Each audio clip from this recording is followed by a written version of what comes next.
vamos lá. Café filosófico no sábado, dia 29, agora, às 15 horas. Despertar da consciência. Então, isso é que nós estamos, acho que, precisando no momento, né? Despertar. E nisso vamos fechando os olhos, pedindo aos nossos mentores, ao Pai da Vida, que nos ajude nesse Evangelho que vamos ouvir, para que isso fique impregnado em nossa alma, nos acompanhe no dia a dia, e que possamos viver esse Evangelho com nossa família, com nossos amigos, com nossos vizinhos, porque todos somos filhos de Deus. Então nós temos que ter harmonia com todo mundo. O dia que nós conseguirmos fazermos isso, nós estamos num mundo de regeneração, onde não vai acontecer mais isso que nós vemos aqui no mundo. Então, agradecido a Deus pela oportunidade de ouvir o Evangelho, mais uma vez, que é um aprendizado para a nossa vida. Graças a Deus.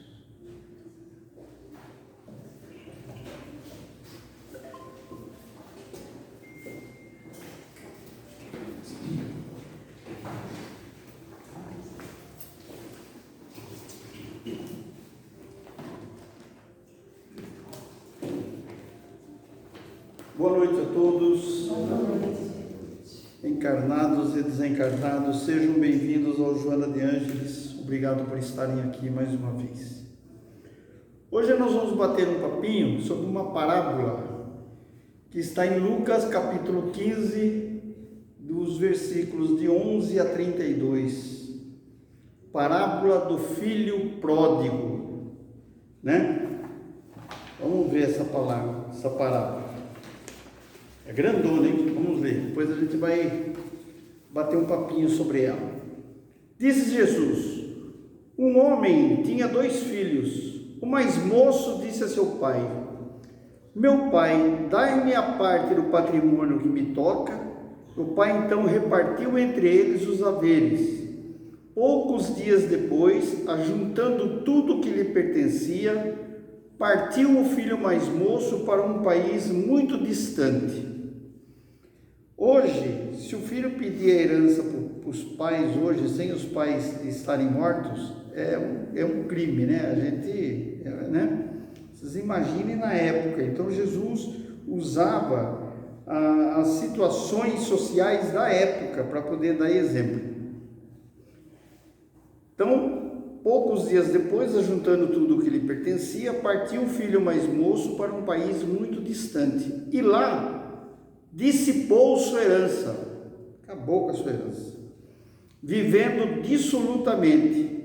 O cara novo, sem estrutura moral nenhuma, sem preparo da vida, pegou aquele mundaréu de bens que repartiu do pai, caiu na vida e perdeu tudo. A gente vê muito disso, né? Nós fazemos muito dessas coisas, todos nós, sem exceção de ninguém.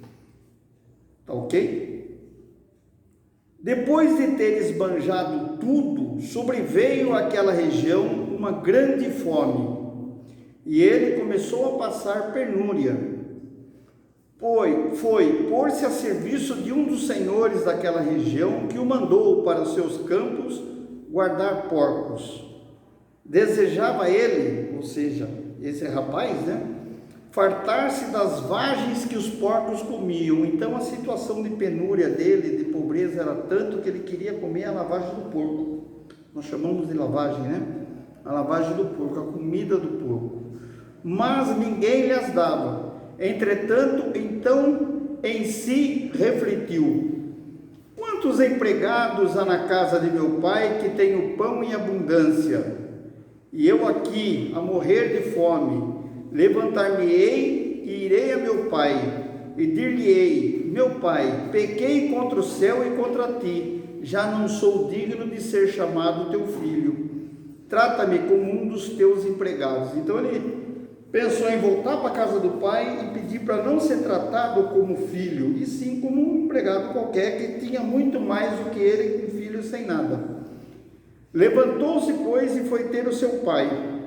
Estava ainda longe quando seu pai o viu, e movido pela misericórdia, correu-lhe ao encontro, lançou-lhe ao pescoço e o beijou. O filho lhe disse então: meu pai, pequei contra o céu e contra ti, já não sou digno de ser chamado seu filho. Mas o pai disse aos servos: trazei-me depressa a melhor e primeira veste e vestilha, e pondo-lhe um anel no dedo e calçando os pés. Você viu que o pai nem se importou com aquilo que ele falou, né? Me trate como um empregado e tal. O pai não, o pai se preocupou em o quê? Em recebê-lo bem, pôr um anel, uma roupa boa, uma sandália boa nele. Trazei também o bezerro cevado e matai-o, comamos e festejamos. Este meu filho estava morto e reviveu, tinha-se perdido e foi achado, e começaram a festa. O filho mais velho, não era 2 filhos no início, o mais velho que ficou como pai, estava no campo. Ao voltar-se e aproximar-se da casa, ouviu a música e as danças. Chamou o servo e perguntou-lhe o que havia. E o servo lhe explicou: voltou teu irmão, e teu pai mandou matar um novilho gordo, porque o reencontrou são e salvo. Encolerizou-se, meu HD está enroscando, e ele não queria entrar, mas seu pai saiu e insistiu com ele, com esse filho mais velho, que entrasse para a festa, para a recepção. Ele então respondeu ao pai: há tantos anos que te sirvo, sem jamais transgredir ordem alguma tua, e nunca me deste um cabrito para festejar com os meus amigos. Agora que voltou este teu filho, que gastou os teus bens com as meretrizes, logo lhe mandaste matar um novilho gordo. Explicou-lhe o pai: filho, tu estás sempre comigo, e tu o que é meu, é teu. Convinha, porém, fazermos festa, pois que este teu irmão estava morto e reviveu, tinha-se perdido e foi achado. Lucas capítulo 15, versículos de 11 a 32. Então vamos lá. O que quer dizer filho pródigo, né? O que é pródigo? Pródigo é aquele que retorna à casa dos pais ou à vida familiar, após um longo período, tendo levado uma vida desregrada, extravagante, repleta de esbanjamentos e desperdícios. O filho pródigo, a casa volta. O filho mais moço, identificado como o pródigo, né, na parábola, tinha uma personalidade mais ativa, mais determinada, enquanto seu irmão revelava-se acomodado no contexto em que vivia. Para mim aqui tá bom, né? Morno.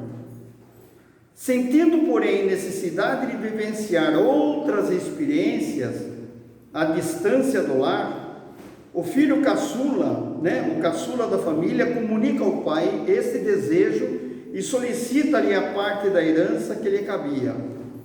O pai não só lhe atende o pedido, como demonstra compreender ser um acontecimento natural. Divide a herança entre os filhos de forma justa, não interpondo obstáculo à manifestação do livre-arbítrio dos seus herdeiros. Então o pai aceitou essa posição do filho, de querer pegar os bens e fazer alguma coisa para ele. Ele poderia caminhar, ele poderia aumentar mais esses bens fora da casa do pai. É o livre-arbítrio dele, ele escolheu fazer isso. E o pai, como sendo pai, respeitou a vontade dele, o livre-arbítrio dele, né? E vamos trazendo a coisa para nós aqui, é a mesma coisa que Deus, né? Deus e a espiritualidade maior respeitam o nosso livre-arbítrio. Por isso que a gente vive fazendo um monte de piruleta por aí, e depois, né, meu amigo, você quis, você plantou melancia, quer colher caju? Possível, você vai colher melancia. Depois você tira essa roça de melancia e planta o seu caju, que você vai comer caju, né? É assim. Então o pai respeitou a vontade do filho em querer sair, em querer conhecer alguma coisa diferente, em querer fazer alguma coisa diferente. Estava no direito dele, né? O desregramento da conduta produziu-lhe grande sofrimento. Empobrecido e arruinado, faminto e roto, espiritual e materialmente, acaba reconhecendo-se o único culpado de tamanha desventura, o único responsável pela crítica situação em que se vê. Nós somos esse filho que pegou toda a herança do pai, todos aqueles talentos que Deus nos deu, que Deus deu a nós. Nós temos esses talentos, nós temos essa capacidade em nossa essência. Jesus não falou: sois deuses, podeis fazer muito mais do que eu faço? Todos nós temos esse potencial. Então a gente pegou isso daí e estamos aqui, né? Reencarnando a mais de 800 vezes, a mais de 1000 vezes, nós estamos aqui, marcando o passo. Gastamos muito talento sem precisar ter gasto. Agora a gente precisa voltar, recuperar essa moeda, esse talento, essa riqueza que Deus nos deu, precisa retratar isso daí. Por isso que nós temos que passar pela reencarnação, porque a reencarnação é o ambiente fora da casa do Pai, é o ambiente da matéria, é o ambiente pesado. É aí que nós vamos ver quem é menino e quem é homem, né? Homem no sentido de ser adulto, tá certo? Não de gênero, homem e mulher, não isso. Quem é adulto e quem não é, né? Então nós precisamos dessa reencarnação, nós precisamos ter esse choque com a matéria, para que possamos ver se nós temos condições de manter esses talentos que nós temos e ampliá-los. Nós temos por obrigação de ampliar, ou bem ou mal, mas que nós vamos ampliar esses talentos, nós vamos, certo? É o aprendizado, né? E por fim a gente acaba vendo que tudo aquilo que acontece na vida da gente não é o vizinho que é culpado, não é a situação do governo, não é a falta de água da prefeitura, não é o prefeito que é relaxado e nem tampouco a Câmara que é omissa. Não, a culpa de quem que é nossa. E como eu disse aqui no domingo, nós sempre jogamos a culpa para o coitado do obsessor. O obsessor tem culpa de tudo, né? Tudo quanto que é erro, dívida que a gente faz, a culpa é do obsessor. Mas quando a gente acerta, a gente não fala assim: o meu mentor me orientou direitinho. Nem o mentor ganha, né? Ganha medalhinha, ganha estrelinha, né? A estrelinha fica só com nós. E a gente costuma jogar nas costas do outro todas essas peripécias morais que a gente faz aí, tá? Mas é o padrão nosso. Então aqui, vamos melhorando. Por isso que nós estamos aqui, para isso. Então vamos lá. Arrependendo-se dos erros cometidos, o jovem toma então a decisão de retornar à casa paterna. A disposição para se reajustar perante a lei divina é o primeiro sinal de transformação moral, que em geral atinge os que se transviaram ao longo da caminhada evolutiva. Acabou. Não tem essa da pessoa falar: o Radamés fez isso, e agora está lá em cima falando do Evangelho de Jesus. Ótimo, melhorou, está procurando melhorar. Todo mundo tem esse direito, todo mundo pode. O pessoal critica aqueles presos que fazem reunião evangélica lá dentro do presídio, que falam em Deus e falam em Jesus. Ótimo, é sinal que está acordando. É essa parábola do filho pródigo aqui. Ele viu o que ele passou, ele está passando fome, ele está sentindo necessidade de melhorar, de ir para frente. É um direito que todos têm. Quem não tem defeito, né, que levante a mão, ou quem não tem pecado, que atire a primeira pedra. É impossível, né? O pezinho nesse planeta aqui, impossível achar um, certo? Então vamos lá. Arrependendo-se do erro cometido, o jovem toma então a decisão de retornar à casa paterna. A disposição para se reajustar perante a lei divina. É essa disposição que nós temos que ter, de reajuste, de melhorar, de fazer a hora seguinte melhor do que a hora agora. Nós temos essa obrigação e temos essa capacidade. É o primeiro sinal da transformação moral, que em geral atinge os que se transviaram ao longo da caminhada evolutiva. Por quê? Porque quem fez 1001 está cansado de apanhar, gente. Sabe o que é apanhar, sabe o que é errar, entendeu? Então é tal negócio. A experiência diz que é um farol que clareia para trás, né? Então, a experiência que eu tenho de vida hoje, eu estou clareando, né, as coisas que eu fiz lá atrás. Não, eu não quero mais fazer. Por isso que nós temos obrigação de orientar. Não vai por esse caminho, que esse caminho é assim, assim, assim, assado. Agora, tem o livre-arbítrio do que? De escolher. Você quer ouvir ou não quer ouvir? Tá ok? Todo mundo tem o livre-arbítrio, né? Analisando superficialmente o texto, percebemos que esse jovem enfrentou sérias privações de todas as ordens materiais. Ele desperdiçou os bens herdados. Desperdiçamos sempre os bens herdados para nós, né? A nossa capacidade de raciocínio, a nossa capacidade de ficar quieto, a nossa capacidade de querer evoluir, a nossa capacidade de perguntar quando se tem dúvida e de se ouvir quando precisa ouvir. E mesmo que saiba, vamos ouvir, porque vai ter uma palavra nova nisso daí, certo?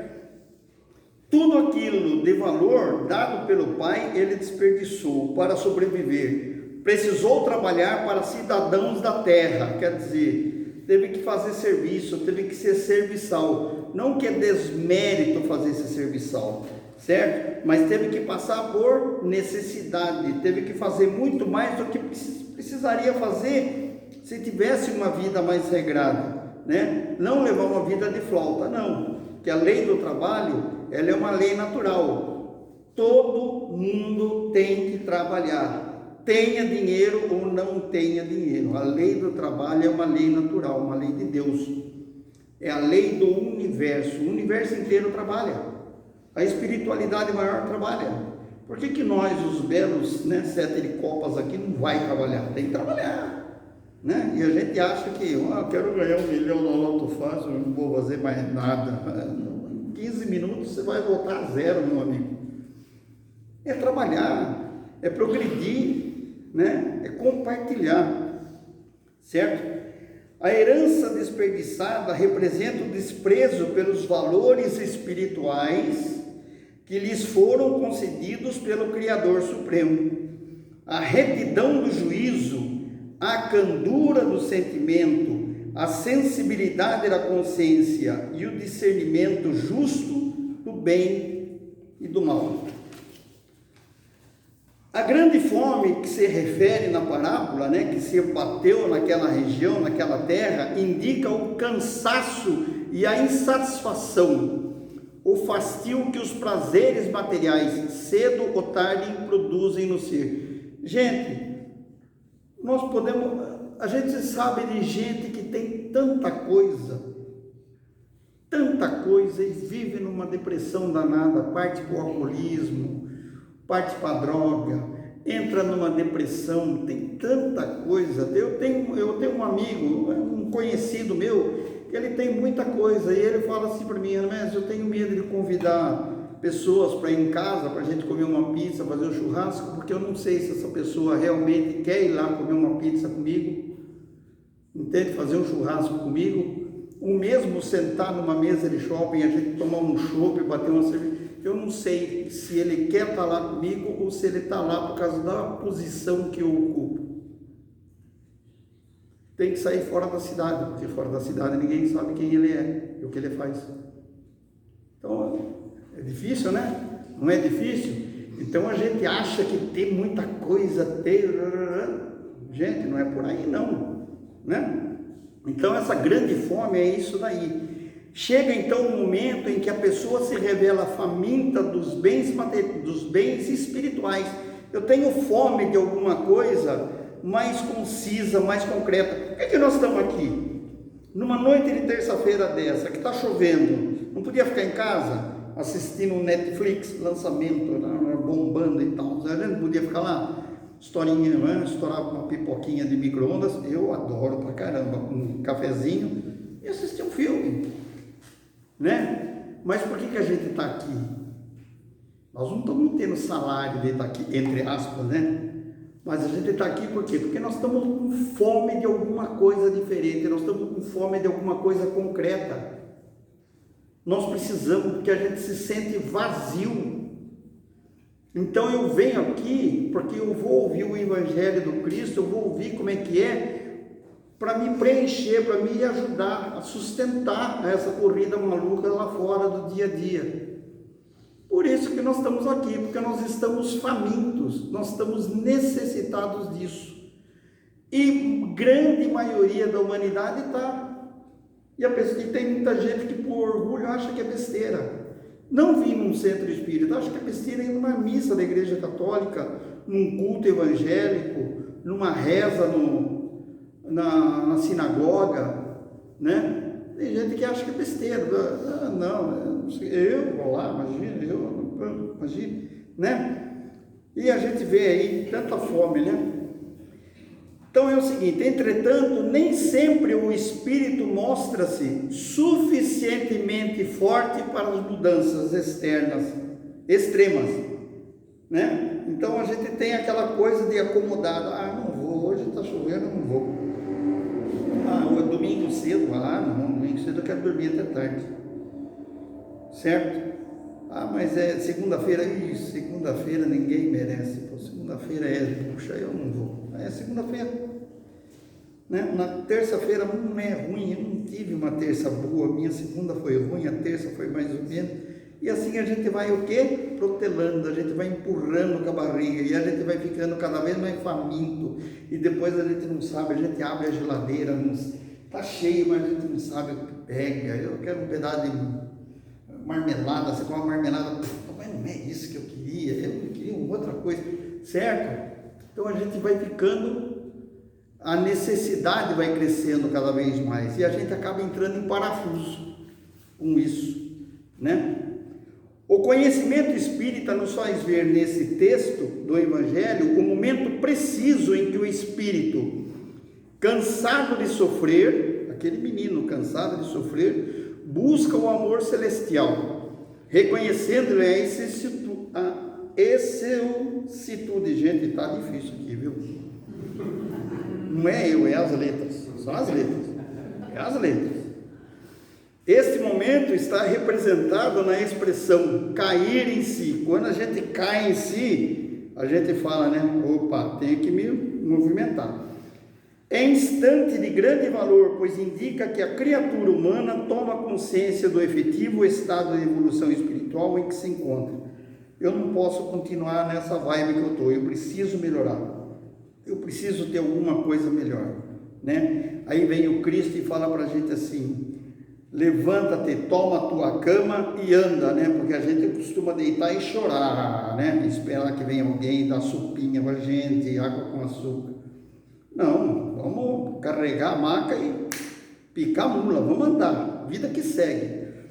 Quando o filho pródigo deliberou tornar aos braços paternos, resolveu intimamente levantar-se, sair da cova escura da ociosidade, né? Cristo não mandou Lázaro sair da tumba, do túmulo. O que é esse túmulo? Essa coisa que a gente fica lá dentro e não vai procurar luz, fica lá, a gente se acomoda na escuridão, né? Sair da cova escura da ociosidade para o campo da ação regeneradora, erguer-se do chão frio da inércia, né, para o calor do movimento reconstrutivo, elevar-se do vale da indecisão para a montanha do serviço edificante. Gente, vamos embora, se errar, vamos fazer de novo. Desse jeito é errado, vamos fazer certo. Ou daqui está meio certo, mas da próxima eu vou fazer certo. É assim, elevar-se do vale da indecisão para a montanha do serviço edificante. fugir a treva e penetrar a luz. Lázaro, saia da tumba, né? Levanta, né? Aquela passagem de Lázaro. Ausentar-se da posição negativa e absorver-se na reconstrução dos próprios ideais. Levantou-se e partiu no rumo do lar paterno, né? Então o que ele teve? Ele teve atitude. Ajuda-te que o céu te ajudará. Se eu não me ajudar, gente, pode ter espírito de luz, ou meia luz, um quarto de luz ajudando a gente, nós não vamos para frente.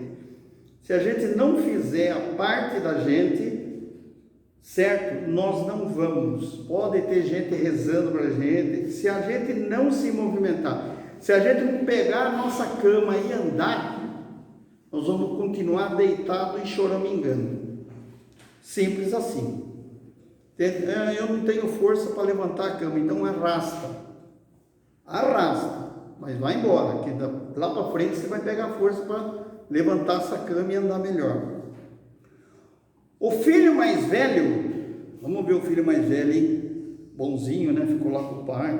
Eu sou perfeito, esse cara é um louco, desvairado aí, queimou dinheiro do velho e tal. O filho mais velho ilustra a história contada por Jesus, o exemplo do egoísmo. O egoísta isola-se de todos pela influência de seus próprios pensamentos. Eu sou melhor, eu não vou me meter a fazer coisa errada não. Estou aqui, tá bom, tá ótimo, por que eu vou me mexer aqui? É orgulhoso e intolerante. Separa-se dos demais porque se julga perfeito. Se gaba intimamente em não alimentar vícios, mas nenhuma virtude, além da abstenção do mal. Nele se descobre. Quer dizer, o cara não adquire vício, né? Não gasta, não sai, mas também não faz mais nada. É o morno, né? É o morno. É um cristalizado, fica cristalizado, parado. Não suporta as consequências dos desvarios, mas não goza dos prazeres da virtude. Sua conversão é mais difícil que a de qualquer outra espécie de pecadores. A presunção faz desaparecer pouco a pouco o entendimento. Fica perturbado com as suas ideias, imaginando-se as portas do céu. Dista ainda dele um abismo. Supõe-se o iluminado. O cara, não, eu sou iluminado, eu não erro. Meu irmão erra. Meu irmão apronta, eu não, sou um iluminado, né? Supõe-se um iluminado e não passa de um cego. Sendo assim, guardemos este sábio conselho do benfeitor espiritual Emmanuel. Olha o que diz Emmanuel aqui. Se te sentes ligado à esfera superior por teus atos, diretrizes, palavras e pensamentos, não te encarceres, quer dizer, não fique preso na vaidade de ser bom. Então, se a gente se sente, né, que a gente é um elemento superior e tal, né, não vamos nos prender a essa vaidade de ser superior, certo? Não te esqueças, em circunstância alguma, de que Deus é Pai de todos, é Pai do bom, do ruim e do mais ou menos. E não tem, é filho de Deus, não interessa o que seja, o que aprontou, o que fez, é filho de Deus, todos, no mesmo grau, em tudo. E se te ajudou para estares com ele, se Deus ajudou eu a ser essa pessoa perfeita, né? É para que estejas com ele, é para que eu esteja com Deus, ajudando aos outros. Então, se eu sou tão bom assim, se eu não erro tanto assim, eu tenho que estar junto com Deus, sendo um cooperador de Deus, ajudando aquele que está desinformado, aquele que está desencaminhado. É isso. Por que a espiritualidade maior vem aqui trabalhar? Por quê? Eles estão ajudando, são cooperadores. Jesus é um espírito de luz, está aí governando um planeta aí do tamanho de um elefante aí, muito mais do que isso, né? Com todos nós aqui loucos e mas ele está aqui com muito amor. Por quê? Ele entende, porque ele já passou por isso. Essa turma ainda não sabe o que faz. Pai, perdoai-los porque eles não sabem o que faz. Essa turma não sabe o que faz. Vamos orientar eles melhor para eles verem, para eles errarem menos, né? Dessa forma. A parábola do filho pródigo, interpretada à luz do entendimento espírita, encerra os seguintes ensinamentos básicos. São 5. Primeiro, imutabilidade de Deus. Agora eu fui bonita, hein? Imutabilidade de Deus. Aí nem enrosquei. Quer dizer, Deus é imutável, não muda, né? É único, é sempre o mesmo. Princípio sustentado não teoricamente apenas, mas de modo positivo, condizente com os fatos e testemunhos da vida humana. Segundo, unidade do destino, isto é, a redenção completa pelo amor e pela dor, abrangendo todos os pecadores. Todos nós somos pecadores. O que é pecador? Erramos o alvo. Erramos o alvo, né? E vamos lá. O que vai fazer a gente entrar na linha, não errar mais o alvo? O amor ou pela dor? Peraí, o Malamés está lá reencarnando, é a milésima reencarnação do cara, o cara continua sendo desse jeito. Peraí, vou jogar uma pedra no rim dele, para ele ter uma cólicazinha, para ver se ele entra na linha, né? Pela dor. Então eu aprendo ou é pelo amor ou é pela dor, tá? Mas todos nós vamos pegar o trio, quem diz o mineiro, né? Todos nós vamos pegar o trio. A lei da casualidade, ou seja, da ação e reação, causas e efeitos, determinando em dado tempo o despertar das consciências adormecidas.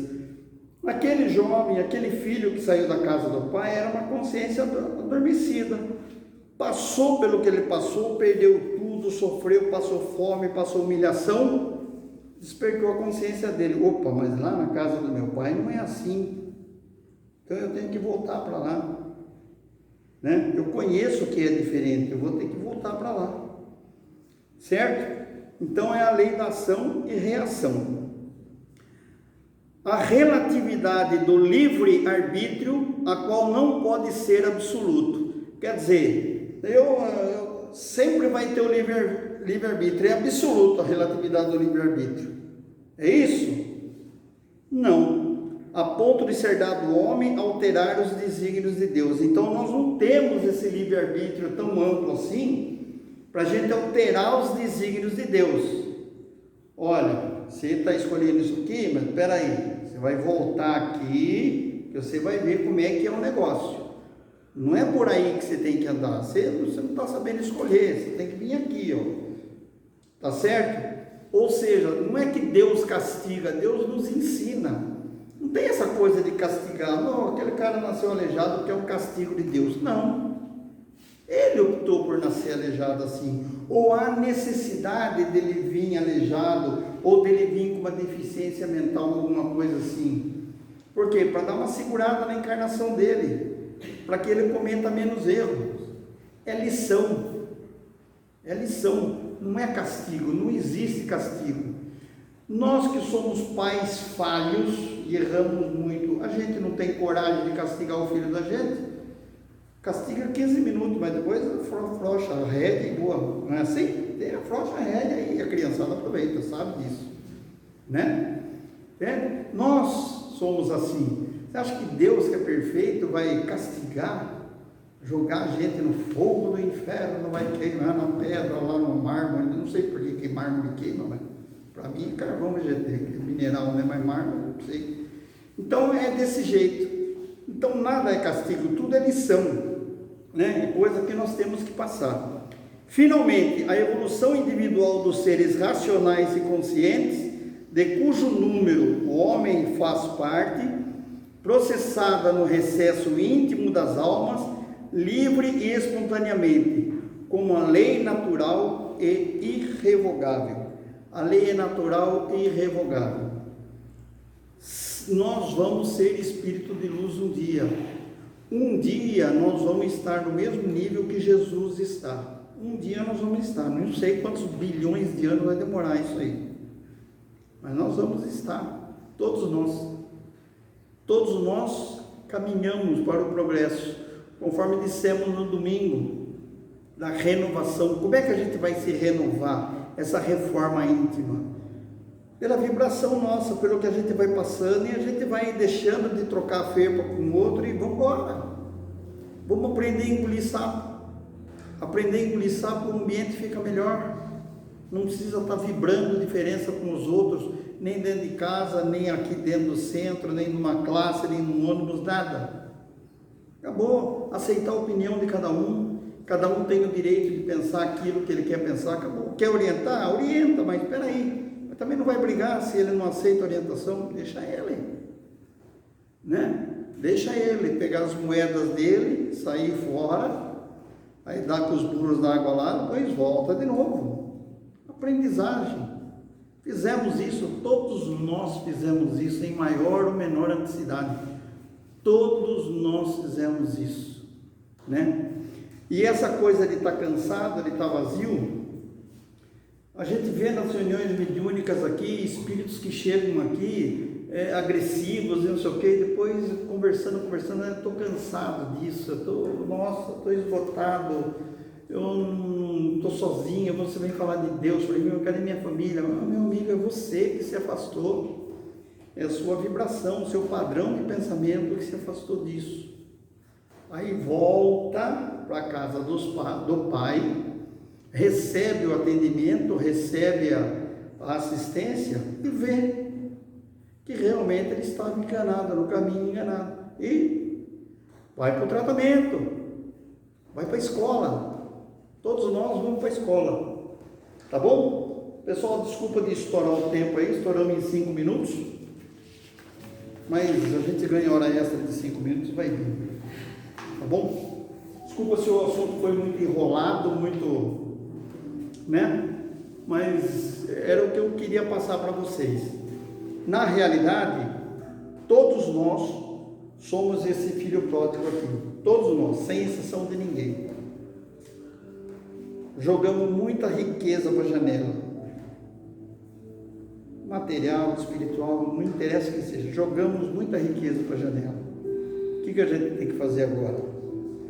Vamos parar de comer com os porcos, de sofrer, e vamos voltar para a casa do Pai. Vamos resgatar isso daí, caminhar. A volta pode ser longa e árdua, não tem problema, mas não é impossível. Tem subida, mas depois de alguma subida tem uma descida. E se não tiver subida, se não tiver descida nessa subida, tem muita árvore, muita sombra. Para um pouquinho, descansa, toma uma água e vida que segue, né? Então tá jóia. Fechando os nossos olhos, agradecendo a Deus e a Jesus por estarmos aqui mais uma vez. Muito obrigado, Senhor meu Deus, por tudo aquilo que nos dá. Pela nossa casa, pelo nosso trabalho, pela nossa família. Ajudai-nos a ter compreensão. Ajudai-nos a fazer silêncio mental para que possamos ouvir os nossos mentores espirituais. Que todos aqueles que aqui não puderem estar na noite de hoje, que recebam essa energia revitalizadora da matéria e do espírito. Que todos os desencarnados que aqui estão permaneçam nessa casa, onde serão assistidos, orientados, tratados, nesta casa de Jesus, nesta casa de apoio, pois todos nós somos filhos de Deus, grandes necessitados. Todos nós somos filhos pródigos, todos. Tenhamos uma excelente semana, graças a Deus, assim seja. Boa noite a todos.